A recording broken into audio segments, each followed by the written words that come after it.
Bonjour, bienvenue dans la série sur la mécanique quantique. Donc nous allons maintenant voir la théorie de Landau sur les propriétés de l'hélium à très basse température. Alors, l'idée de Landau, c'est de considérer l'hélium 2, donc superfluide, comme un hélium à 0 Kelvin, c'est-à-dire où tous les atomes se retrouvent dans leur état de base, donc dans la condensation des bosons dans l'état de base, plus, à température non nulle, des excitations. Donc, des particules des atomes qui sont dans divers états excités au-dessus. Cette technique est fréquemment utilisée dans l'étude des substances, des matériaux, par exemple, dans l'étude des vibrations des solides. Les vibrations des solides, ce sont donc des oscillations des atomes dans le réseau cristallin qui se transmettent d'atome en atome et qui se propagent. Une fois quantifiées, ces vibrations qui se propagent se comportent comme des particules, comme des quasi-particules, comme on dit, que l'on appelle phonons, pas photons, pardon, mais phonons, et qui sont des particules quantifiées, comme le seraient les photons. Alors, l'expérience, donc l'idée est de partir de ce qu'on appelle la relation de dispersion, c'est-à-dire la relation entre l'énergie des atomes et leur impulsion. Cette relation entre énergie et impulsion peut être tracée dans un graphique qu'on va tracer 1, 2, 3 Kelvin, et on note l'énergie sous forme epsilon divisé par K, constante de Boltzmann, de façon à l'avoir aussi en Kelvin jusque 12. Et cette relation entre énergie des atomes et leur impulsion a pu être étudiée expérimentalement.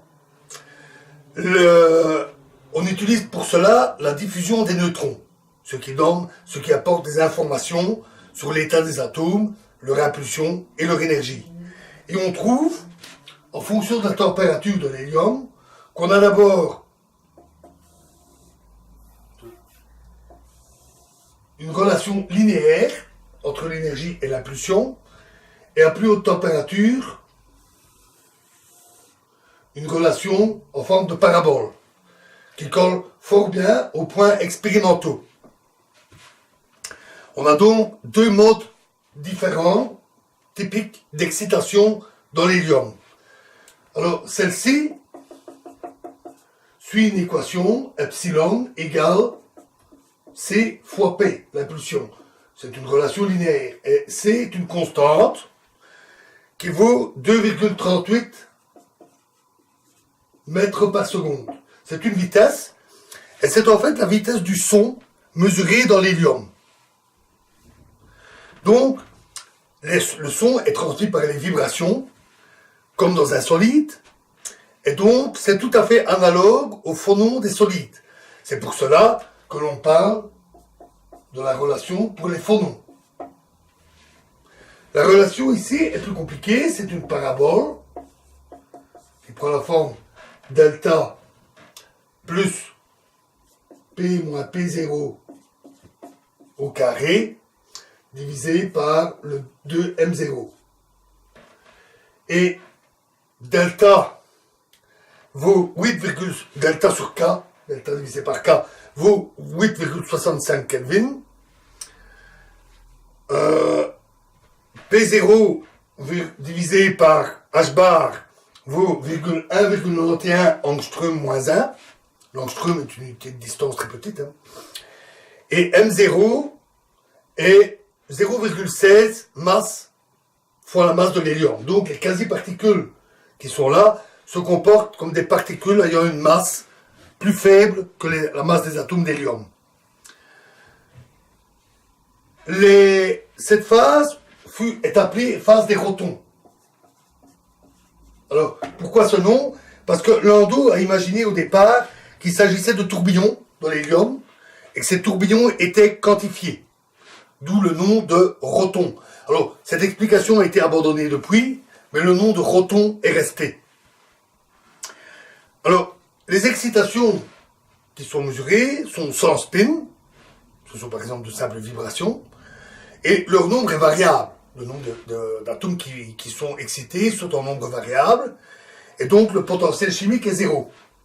Donc on peut facilement décrire l'énergie libre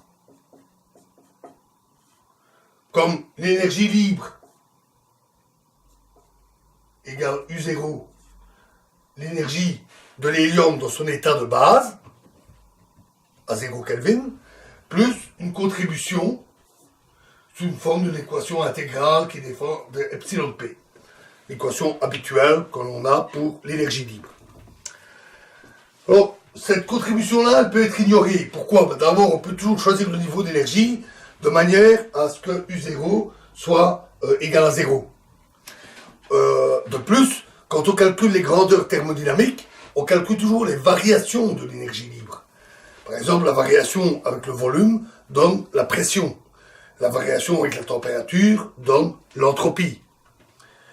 Et donc, ceci étant un nombre constant, c'est l'état de base à 0 Kelvin, il ne varie pas, et donc il disparaît toujours dans les calculs. Donc on peut l'ignorer. Il reste l'intégrale, et là il y a plusieurs difficultés techniques qui se présentent. D'abord, comme toujours ici avec ces intégrales, elles ne sont pas faciles à résoudre. En plus ici, on a deux expressions différentes, une pour une partie ici, une pour une partie là. Donc il faut d'abord faire une analyse pour vérifier si on peut simplement additionner les deux relations pour les regrouper.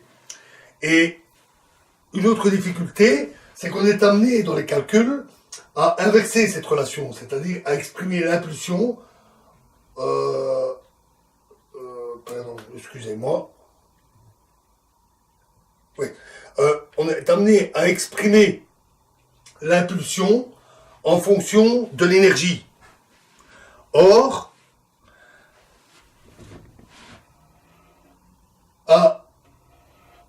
oui, excusez-moi, il y a une chose que j'ai oublié de vous préciser, parce que je dis que c'est la relation epsilon en fonction de l'impulsion, et sur le graphique, j'ai mis dans la température. Mais il se fait qu'à une température correspond une énergie d'agitation thermique donnée, et donc une impulsion donnée, d'où la relation entre epsilon et P. Alors, on voit que pour une énergie donnée, il peut y avoir plusieurs valeurs différentes.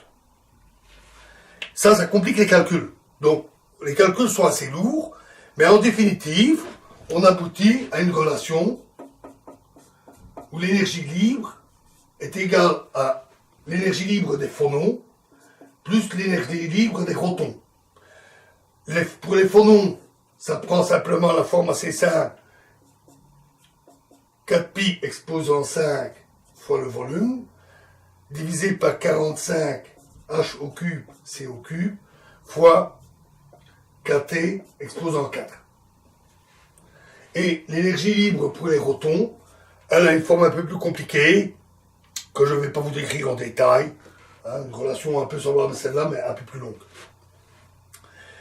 À partir de là, on peut calculer les diverses grandeurs thermodynamiques.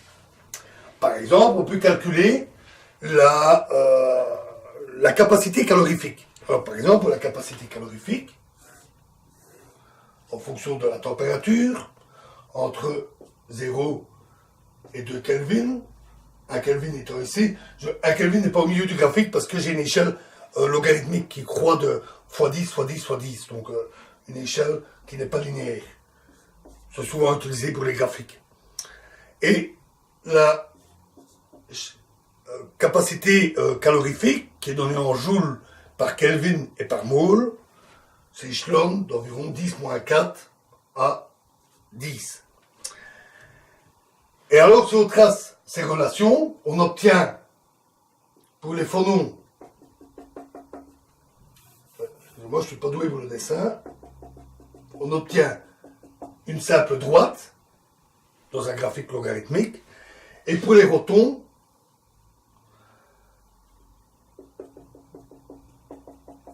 une relation comme ceci.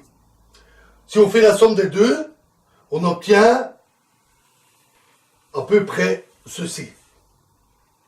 Et cette courbe colle très très bien aux données expérimentales. Donc quand on mesure la capacité calorifique, les résultats sont très très proches de cette courbe théorique. Donc on peut dire que la théorie de Landau marche plus vraiment bien, au point de vue des données et des comparaisons à l'expérience.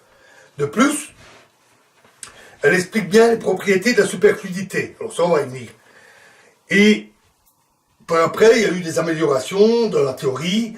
Bogoliubov a par exemple prouvé qu'on pouvait décrire l'hélium de cette manière, en décrivant l'état de base et les excitations. Et Feynman, en utilisant les outils de la mécanique quantique, a pu carrément calculer epsilon p, la relation de dispersion. Donc elle peut réellement la calculer avec précision.